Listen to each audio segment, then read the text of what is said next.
How do you mark a 50th anniversary? You do it with a nod to the past, you do it with an understanding of the present, and you do it with a look towards the future.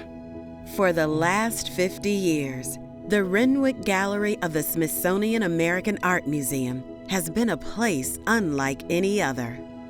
With its singular focus on American craft, its prime location across the street from the White House, and its prized membership in the Smithsonian family of world-class museums. Yet so much of what makes the Renwick indisputably special are its unquantifiables. The Renwick is elegant and yet approachable. The Renwick is a classic and yet ever current.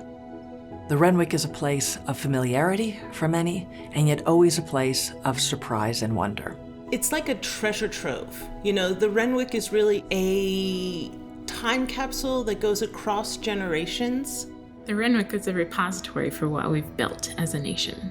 The Renwick is tasked with being stewards of craft in America and to represent the diversity of cultures and perspectives in this country, and it's a big responsibility. The Renwick is a space that I can reliably go to and say, okay, young students that I'm working with, do you need resources? You go ahead and bookmark the Renwick, because it's going to be a valuable resource for you. The Renwick is enduring. The Renwick is encompassing. The Renwick is enlightening. It's a fellowship. The Renwick can't be an institution with one person involved. It's got to be a group of people, all for one and one for all. And that's what I feel like with my fellow craftspeople and ultimately the people who work at the Renwick. The Renwick is the little museum that could. A triumph over neglect, as the Washington Post wrote in anticipation of the gallery's opening in 1972. The New York Times proclaimed, after 111 years of being kicked around as a clothing warehouse, an army office building, a courthouse for aggrieved citizens, and a convention hall for pigeons, the Renwick Gallery finally has become what it was meant to be, a home for the arts. A home for the Smithsonian American Art Museum's contemporary craft program, to be exact. Amid the zeitgeist of the early 1970s, with the country navigating the aftermaths of the social justice movements and the communal counterculture spirit that marked the previous decade, interest in the American studio craft movement had never been higher. Smithsonian leadership seized the opportunity to house the nation's first collection devoted to craft. It was a fated convergence, and for the last half-century, craft and the Renwick have grown together. Anniversaries are occasions for both celebration and reflection. The Renwick at the 50th year mark is a moment also for us to think about what collections we have built up through purpose and through accident and through obviously many gifts.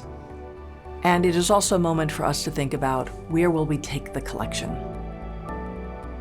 We've been looking at the things that we do very well and the things that we don't do so well, and we have been filling in along those lines. We realized that we were not as diverse as we really wanted to be. So this campaign was about bringing a lot of voices together that really hadn't been heard in the museum before.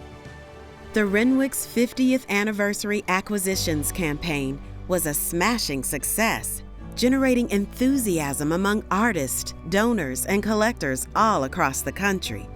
The result? Nearly 200 incredible works, mostly by living artists, were added to the museum's collection. If I was to say the Renwick is one thing, it's evolving. What they're doing when they capture these pieces that are in their collection is they capture a time, a glimpse into our time, a glimpse into our society, a glimpse into who we are as a people, as humans. That's what they encapsulate and put away for future generations. That's pretty big, heavy stuff. This is a place and a collection I believe in, and I'm excited to see it continue to thrive. I'm so grateful to be making and to be part of this conversation as things are expanding forward and also back in a way that sort of allows us to find histories that were not being talked about or written previously. I think the Renwick represents sort of the pinnacle of craft and what we're doing as a nation, what we want to remember as a nation, and what we want to preserve as a nation, as representative of what we as Americans have built in response to our world. The exhibition, This Present Moment, Crafting a Better World, showcases how artists have responded to the present moment and includes 135 new acquisitions never before seen at the Renwick. This exhibition took flight with the generosity and spirit of our craft community. This present moment inhabits both floors of the museum.